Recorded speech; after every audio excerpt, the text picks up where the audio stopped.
Just have to wait till it's 9 o'clock. Yeah.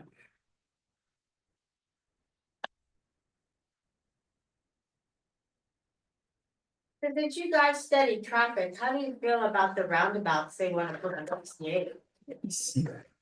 I'd like to call the Board Operations Performance Committee to order. Today is Monday, October the 14th. Jeanette, if you could call roll, please. City of Carmel by the Sea. Here. City of Gonzales. Here. City of King. City of Marina. Here. City of Pacific Grove. Here. And City of Salinas. Here. Okay, Madam Chair, you have a quorum. All right, very good. Okay, moving on to the consent agenda. Item number 3.1, approve minutes of the Board Operations Performance Committee. We need to Or do you want public to- matters not on the agenda. Oh, we sure do. Sorry about that. There we go. Public comments on matters not on the agenda. Members of the public may address the committee on any matter related to the jurisdiction of MST, but not on the agenda. There's a time limit of not more than 3 minutes for each speaker. The committee will not take action or respond immediately to any public comment presented, but may choose to follow up at a later time, either individually, through staff, or on a subsequent agenda. Is there anyone who would like to make a public comment in the boardroom? No, I don't see anyone. Is there anyone on Zoom? Nope, Don't those are see all staff. anyone. All right, last call for public comment. Okay, I'd like to close public comment at this time and move on to item number 3.1. Approve the minutes of the Board Operations Performance Committee on June 10th.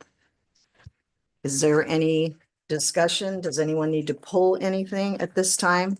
Any of the directors? No? All right. I can open this up to public comment. Is there anyone from the public? No?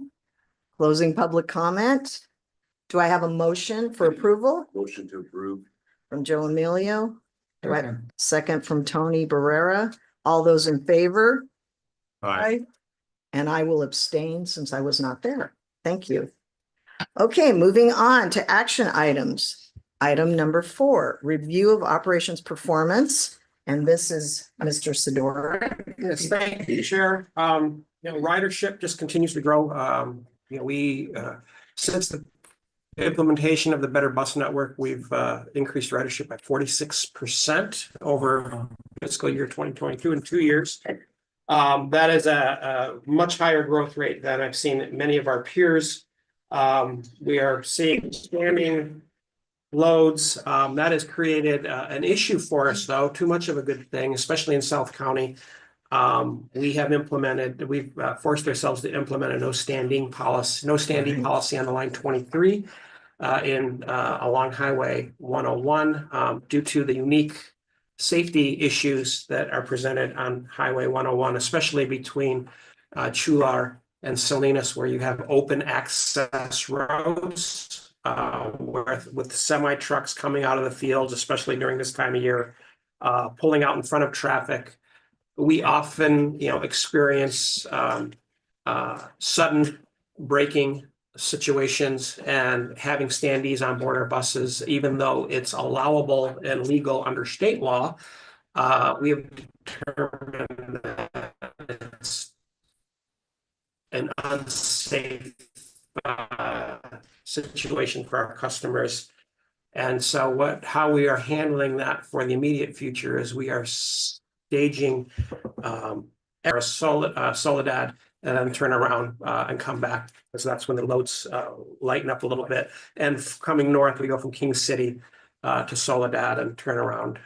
So with what we call short turn trips. In the meantime, we have the staffing and the equipment to be able to do this. That's not a long-term solution. We're looking at how to either increase frequency along the route for the future, or actually get higher capacity buses. We've been having discussions internally. Do we get the large, long, bendy buses? But given the amount of time and effort it takes just to get a 40-foot bus stop installed in some of our cities, We think a 60-foot bus would be even difficult. So we're actually looking at double-decker buses. And, Oh, wow. you know, just like with housing, do you go out or do you go up? We're going to seriously look at double-decker buses in addition to the articulated buses for the longer term. This will be year down the road, but we do need to address what is a good problem to have is a very high, quick level of ridership. A lot of it's related, we think, to a 30% increase enrollment in the community colleges and in the state college this past year. They've gone back to more in-person classes, and we've just seen a huge influx of students. So that's what's happening there. Other than that, we're doing well on the operations side of the house with staffing still strong. We're looking to do another event at your January workshop, post-workshop. For those of you who didn't get to drive a bus last year, we'll make that opportunity open again come January. So you can think about it or think about what your excuse is going to be for not. Hopefully, you'll all be able to attend again in January. That concludes my report. Great, thank you. Questions? Question? Yeah, first a comment. I'm looking forward to driving the bus in the rain. And then, how often do you have to bring down these buses or bring up these buses on line 23? Like, how often does that happen? It's been starting in the afternoons. Like every day? Yeah, it's every day, and it's actually more on the weekends, because that's especially on Sunday. That's the one day of the week that the farm workers have off. So particularly crowded. We've had reports of standing room leaving King City. So that's been it's really when school got into session late summer, late August, early September is when we saw this huge influx, and we started getting reports of this happening and drivers concerned about safety. And so we looked at the data. Going south, it seems to happen at least by 2 o'clock in the afternoon. It really starts in earnest heading south. But again, so going south from Salinas, like, you know, when the bus leaves that you have this situation. yeah, Going north, it can be a little different during the week. figure it out. Yeah, but we have automatic passenger counters on board our buses, so we know when people are getting on and off, and we're able to calculate the loads. So we know exactly, you know, where the overcrowding with that is this midpoint in the valley to start a bus in Salinas and then turn it around in Soledad, or start a bus in King City and turn it around, because by then the loads have balanced. Not everyone's going to Salinas from King City. Some of them are getting on in King City. They may only be going to Greenfield or Soledad, but we're seeing this leveling in Soledad, but we just need that area of highway between Chular and one, and it's a known danger. And so, you know, we had a big discussion with our risk management team and safety team, because there is no state law that prohibits it, and some entities allow standees on the freeway. Our issue is, what's unique about Highway 101 is that they still have open access where a semi is pulling out from zero into a freeway, and it's a known safety hazard. And from a risk standpoint, we just, you know, not only is it dangerous for our passengers, but could be extremely expensive for MST should we knowingly go into a situation and not do anything about it. So this is between Chular and Salinas, or Chular and Gonzales? That the dangerous part of Both directions. Oh no, from where does the dangerous part? So if I'm Chular to Salinas is the most dangerous part. Between Chular and Salinas, both northbound and southbound. If I may interject, well, there's Potter Road, Spence Road. Sure. Yeah, those are the areas where people can jet out. That's the worst part. Tamsin knows about this too, so. Yeah, one of they the have a things we're dealing- long-term safety Yeah. project that's Yeah. gonna be 20 years. so what about, like, just curious, what about allowing standing room up to Chular and then just bringing a second bus down to Chular and making the standees, asking the standees to get off and get on the second bus? Like, that, wouldn't that save? Yeah, from an operational standpoint, I appreciate the thought, but I have staff here who are shaking their heads violently here. But we just have, it's, I think, easier for everyone involved to do it the way that we're doing it from Salinas. Yeah. Just leave it at that. We can, let's touch base after and Okay. maybe in between this meeting and the next, and we can chat about it. That's okay? Yep. Okay, great. Any other questions?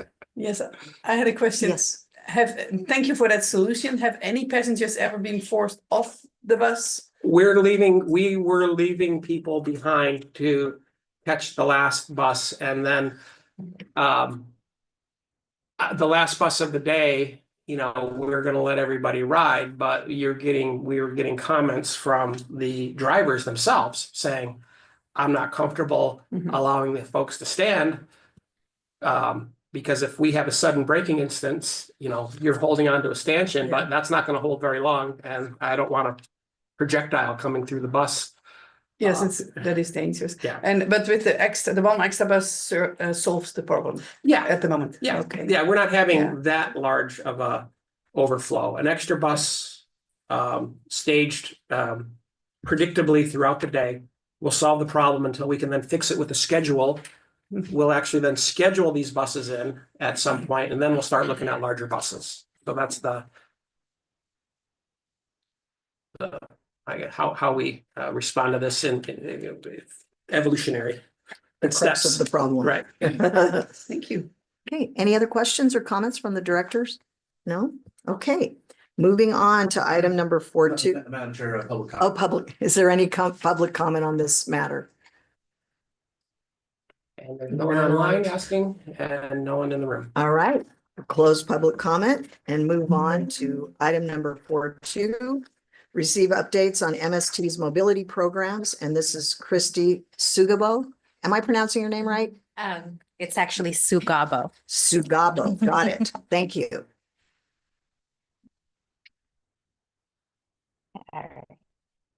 Good morning, MST Board Committee, MST staff, and members of the public. I'm Christy Sugabo, Mobility Services Manager for MST. I'll be presenting on this morning on Measure Q, mobility programs and update.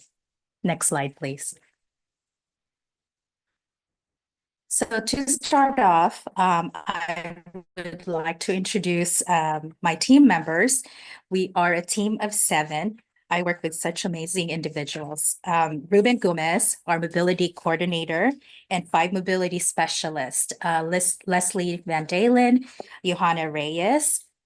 Next slide, please. Rolando Munoz, Kelly Soriano, Caleb Aquino Lopez.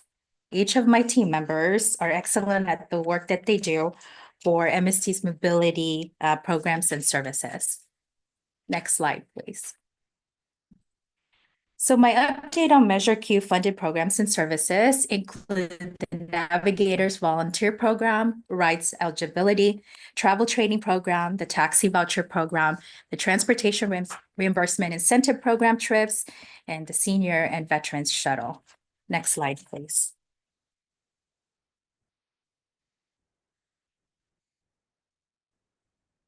So to start, the Navigator Volunteer Program are made of volunteers who help promote MST services and mobility programs to the public, also provides rides experience feedback or work alongside MST staff at events. Volunteers are assigned at senior activities located at Aldemeyer Center, Chispa Senior Housing, such as Sherwood Village, Los Abuelitos, and Steinbeck Center in Salinas. Meals on Wheels of Salinas Valley, they host South and North County social events. Though we ended our FY24 with 4 volunteers in total of 559 service hours, we have since gained 2 additional volunteers. Next slide, please. Moving on to the MST Rides program. The MST Rides program is a complimentary service to MST's regular bus services for individuals who are prevented from using the regular bus system for all or some of their trips. Applicants will need to complete an interview. New applicants gets interviewed in person, and for those recertifying, it is completed by phone or with the option of Zoom. There were 549 applicants in the end of FY 24 and 133 registered, recertified. In total, 682 registered, and overall, the program ended with 2,755 registered clients. Next slide, please. In the overall program, the following pie chart illustrates certification by age and certification by mobility. So age 65 to 100 plus is 67% of our participants. 18 to 64 is 33%. 31% of our participants are wheelchair dependent, and then 69% are ambulatory. Next slide, please. So in the travel training program, travel training is teaching individuals or groups how to use the MST bus system. Training includes planning a trip, safe path of travel, how to safely board, ride, and exit the bus with mobility aids such as a walker or mobility device like a wheelchair, or how to handle unexpected situation while riding the bus, like construction or missing a stop. Training is open to anyone interested. We've travel trained persons with disabilities, veterans, seniors, and students. 553 persons participated in the travel training in FY 24. This is a combination of individuals who receive one-on-one training and individuals who receive training as part of group training. On this slide, our list of groups, mobility staff have worked on North Monterey County Special Education Program. They took a trip to the Monterey Bay Aquarium using our bus. We travel trained a college student who attended Hartnell College. We took our senior day, and then also trips, the Park Lane seniors wanted to go shopping at Edgewater Shopping Center. Next slide, please. So moving on to the taxi voucher program, there are three categories for the program. They're older, for persons with disabilities and veterans. There are 10 distribution locations and 2 sign-up locations for the senior vouchers, 3 distribution locations for persons with disabilities, and 4 locations for veterans. In FY 24, 64% of the trips were taken by seniors, 34%. Next slide, please. So the following graph illustrates total trips comparison. So FY 24 trips were up to 24.7% compared to FY 22 and up 16.06% compared to FY 23. Next slide, please. The Transportation Reimbursement Incentive Program, TRIPS, is a volunteer program where qualified participants in the program can choose and designate their own volunteer driver. The driver can be a family member, a caregiver, a neighbor, or simply just a friend, using their own vehicle to provide the transportation. In return, MST reimbursed the participant in the program for the miles traveled to pay for their volunteer driver. The reimbursement rate is at 62.5 cents per mile, up to 240 miles, capped at $150 per month. To qualify, participants must be 65 of age or older, persons with disabilities registered in the RIDES program, or a veteran, and must live more than 3/4 of a mile from MST's nearest bus stop locations. The furthest participant we have currently enrolled lives out in Parkfield. There were 133 participants in the program, and the patient increased just about 50%. This is an increase of about 30.8% compared to the total trips taken in FY 23. In the overall program, majority of the trips taken are for shopping, that include grocery and leisure. followed by attending community centers and trips to medical appointments. Next slide, please. Last update on the senior and veteran shuttle. So in FY 24, boardings on the senior shuttle line 91, 94, 95, and 96 was up 12.66% compared to FY 23 boardings. Also, the veteran senior shuttle line 61 boardings increased about 60.64% compared to FY 23 boardings. Next slide, please. And that completes my presentation. I'd be happy to answer any questions. Thank Great. you. Thank you, Christy. Directors, do you have any questions for Christy? Okay, Thank you for your presentation. Sure. And you did mention in your presentation about medical appointments.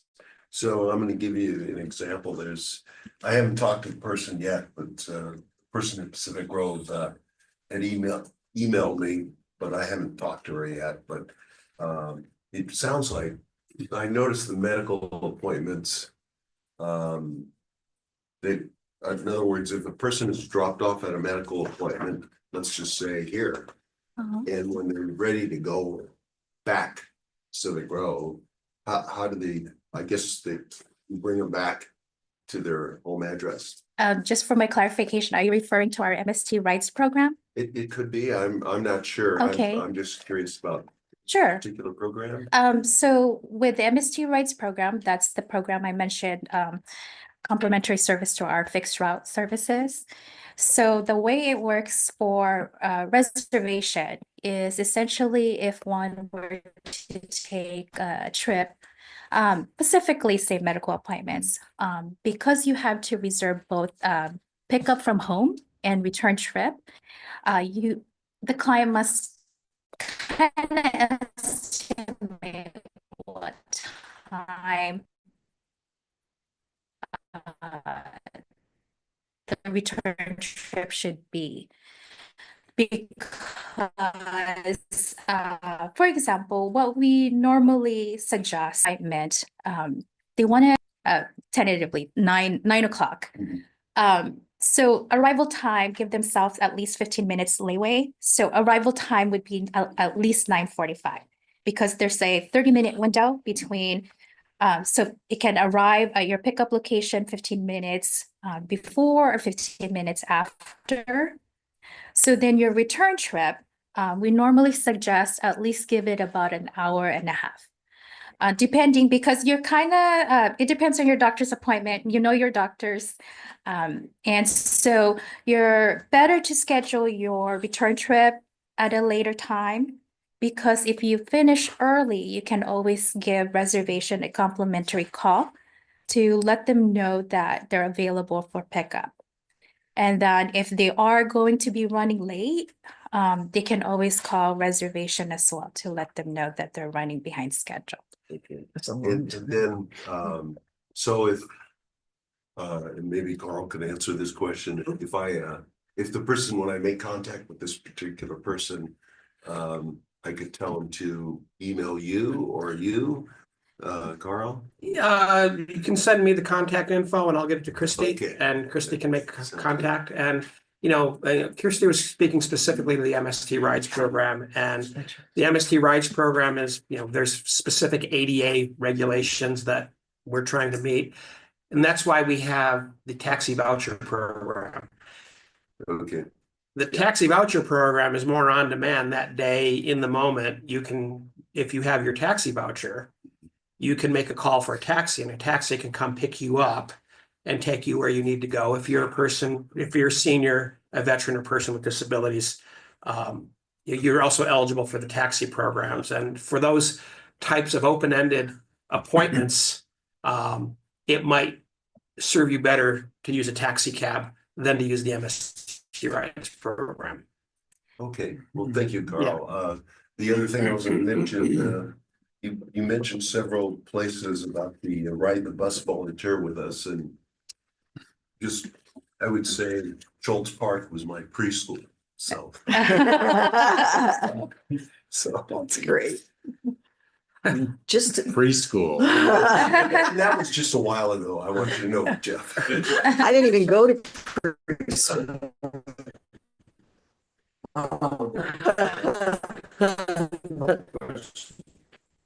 Yes, Ms. Suga, the Salinas Firehouse seniors are pretty excited about getting out, and so thank you for that service. How does that work? You call it a travel training program. What's that mean?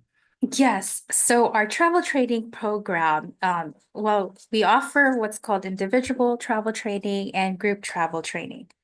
For individual travel training, it's one-on-one, essentially. And so we teach individuals how to ride or how to safely ride our MST bus services. Because for our ordinary passengers who regularly use it, they're comfortable in using the service. But for an individual who is limited in mobility, has that a scary feeling riding on our bus for the first time. Also, sometimes a destination is something that they might not be aware that our bus system actually will get them there. So it just depends on the need of the individual who is asking for the travel training. Thank you. And if I may, so I won't spend more time on this, but maybe after the meeting or something, I would like to know more, because I'm getting more involved with the seniors at the firehouse, because they're finding more seniors in the community that want to participate in the program. But I want to see how you guys connect, because I know there was 2 or 3 individual trips that they took, Yes, which is awesome. So I'd like to know more about it, but I don't want to waste the board's sure. time on this. Just to simply make it short. So when we do group travel trainings, we have coordination between the group that we work with. So we regularly, like the Firehouse Senior Center, we coordinate the trips between the senior center coordinator and our staff in order to take groups of folks on our bus system. So it actually takes a lot of work. It sounds like it. I mean, takes a lot of work. Mhm, But I mean, this is something that the seniors really is definitely. valuable. Yeah. Yeah. You know, That's why Measure Q is so popular. yeah, that's a great service. So I would like to connect with you later on. Thank you. Thank you. I would like to dovetail taxi service Right. because that is an issue in South County that we don't have Correct. availability to. So that's something that we need to probably. So we came up with this very ingenious scheme to provide taxi service to South County and come up with a way for South County communities to adopt the Monterey County Regional Taxi Authority ordinance that matched our ordinance so that MST certified taxi drivers could serve South County. And we had a commitment from service, and so the taxi vouchers were made available to the South County communities. And press releases went out, and the banners were flown, and the confetti thrown, and then the taxi cab operator said, "I really don't have any drivers who can operate in South County." So we have been reaching out to other outside of the taxi industry because this has been a challenge for a long time. We actually had conversations at APTA with a couple of groups, one called, Uber, you may have heard of, another lesser known group is called Silveride, and to see, is there another solution available since the current market just doesn't seem ready and able to serve the South County communities, yet they are paying in to Measure Q with their sales taxes. Exactly. We recognize that and want to offer you comparable service or the same types of services. We just have to find someone willing and able to serve those communities. So we continue to work on that for you. As a matter of fact, the Monterey County Regional Taxi Authority will be meeting directly after this meeting to look at 2 more taxi cab licenses with 2 more companies who are certain they'll be able to serve the South County communities. We'll believe it when it happens. Right. And just point of clarification, that's directly after the MST board. That's Yes. right after the MST board meeting. Thank Yes. you. Thank you, Carl. I just wanted people to know that because I know it's. Yeah, it is an issue and not one that's gone passed us by. We have been chipping away at this for a long time and haven't cracked the code yet. Thought we did. All right. Any other directors have any other comments or questions for Christie? Is there anyone, I'd like to open up public comment at this time. Is there anyone from the public that has a question? Don't see anyone on Zoom. Anyone in the audience? No. So I'd like to close public comment at this time, and thank you so much for the presentation. Thank Very- you. Number 4.3. Determine executive facility services is a non-responsible bidder for MST's invitation for bids. We have a staff report from Andrea Williams and Paul Lopez. Okay. Thank you. Good morning. Andrea Williams, MST Finance Manager.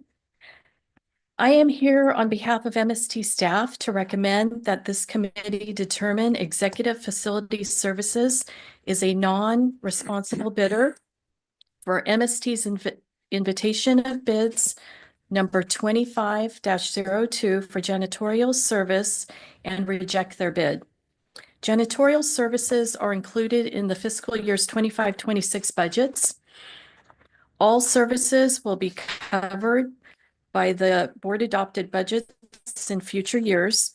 By rejecting Executive Facility Services bid, the contract will be awarded to the next lowest responsible bidder upon approval of the Monterey Salinas Transit District Board of Directors at the November 4th board meeting. MST issued an invitation for bids for janitorial services for its South County Operations and Maintenance Facility on Monday, July 15th, 2020, with the contract being awarded to the lowest responsible bidder responsive to the solicitation for bids. The process for selecting the lowest responsible bidder includes a determination of 1, which bidder is the lowest monetary bidder, 2, whether or not the lowest monetary bidder submitted a responsive bid, and 3, whether or not the lowest monetary bidder is responsible. MST received bids from 5 companies by the posted deadline of 1:30 p.m. on Monday, August 19th, 2024. A public opening of bids was held at 2 p.m. that same day. After all bids were opened, it was announced that Executive Facility Services was the apparent low bidder.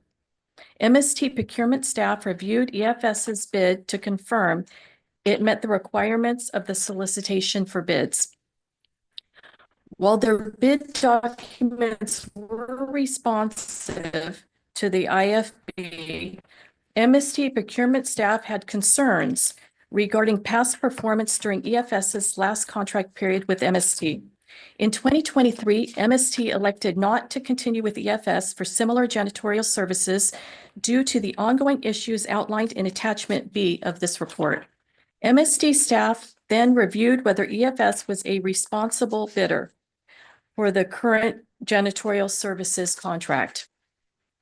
In an effort to receive additional information and assurances regarding EFS's past performance issues, MST procurement staff issued a letter to EFS requesting any further assurances to demonstrate their trustworthiness, as well as quality, fitness, capacity, and experience to satisfactorily perform the contract. MST received no substantive assurances. As such, MST staff has relied on its own knowledge of past experiences with EFS in determining if they are a responsible bidder. As outlined in Attachment B, MST had numerous complaints regarding EFS's past performance for similar janitorial services. These issues were so pervasive that MST elected not to pursue the additional option years in its previous contract with EFS. The lack of any additional assurances or information pertaining to EFS's change in past practices leads MST staff to believe those issues will once again become common. As such, MST staff recommends the committee find that Executive Facility Services is a non-responsible bidder and reject its bid submitted in response to MST's invitation for bids number 25-02 for janitorial services at MST's South County facility. Thank you. I don't even know where to start on this one. What a deal. Yeah, really. I mean, it's pretty interesting. I guess the first question, I'm gonna put this out to the directors on this to see if there's any comments from anyone at the table. Just my comment is I have a complete trust and faith in the staff in evaluating what is best for MST. So I'm definitely inclined to go with staff's recommendation. I feel the same exact way. Okay, is there any other director that has a question or comment regarding this matter? Okay, I'd like to, yes. Yes, What's that's a that? question. It seems like you said they don't look at the bid amounts, but if you look at the bids amounts, you can just tell like there's something not right. Yeah. So, but that's not an Mhm. issue that cannot be used to deny a bidder or. So I'll take that Yeah, question. thank you. Yes. You're asking basically a legal substantive Yes. question here. Under the public contracting code, when you go out for an invitation for bid, you have the three qualifications. Is the bid responsive? Is the bid responsible? And you know, I don't know what the third point was, but it's It's up here. no, the third one's is it the lowest monetary bid? So Yeah. so is it the lowest? Is it a responsive bid? And then is it responsible? And so those are the only three factors that you can look at to either accept or reject the bid. And that issue here today is whether or not the bidder is responsible. Thank you. Great. And I agree with, we trust staff. Yep. Yes. Thank you for your presentation. And I agree with Mr. LeBar and Mr. their directors. And I would like to make a recommendation that we reject the bid. Okay, Yeah. yeah, that's okay. Is there any other questions by the directors? If not, I will open this up to public comment. Is there anyone from the public that would like to discuss this matter? I see no one in the boardroom and I see no one on Zoom. at this And time. the contractor was invited to attend this meeting. Right. All right, I'm going to close public comment at this time. This is actually moving on, isn't it, in November? Or we have to vote on this today? We will, no, this will be Recommendation. voting on this today. Okay. Because then, based on the outcome of this vote, that will determine who we include in our analysis to come back to your board in November for Okay. final, for Correct, final award. Madam Chair, just to Yes. discuss process here under the public contracting code and case law. We are holding this as basically a quasi hearing where the as hearing officers are going to determine whether or not this EFS is a responsible bidder. Right, If you decide they are not responsible, then that would essentially knock out their bidding. And then staff will bring back their new analysis to award the bid to the next lowest responsive and responsible bidder. got it. Thank you, sir. Quick question. Yes. So we did receive an email, I think it was from Jeanette, that letter Yes. was from, Mr. Ferraro. all right. Yeah. It was kind of confusing. I didn't understand. There really wasn't much to the letter. No, there was not. Okay. But just to clarify, that is part of the record now too? Yes. All right, thank you. Okay, just as a recap, we are determining executive facility service as a non-responsible bidder for MST's invitation for bids, number 25-2 for janitorial service, and reject their bid. Do I have a motion at this time? I'll make the motion. Okay, Joe makes the motion. Do I have a second? I'll second. Elizabeth makes a second. All those in favor signify by saying aye. Aye. Anyone approve, against? No, motion passes. Thank you. All right, moving on to item number 5. We have no closed session at this time. I'd like a motion for adjournment at this time. There's a correction. Yes, ma'am. Next scheduled. date is actually December 9th. Yeah. I go there, it's reflected as October 14th. Right. Really, we're meeting next on December 9th. Very good. Thank you. Next scheduled meeting for this group is December 9th, 2024 at 9 a.m. Thank you all very much.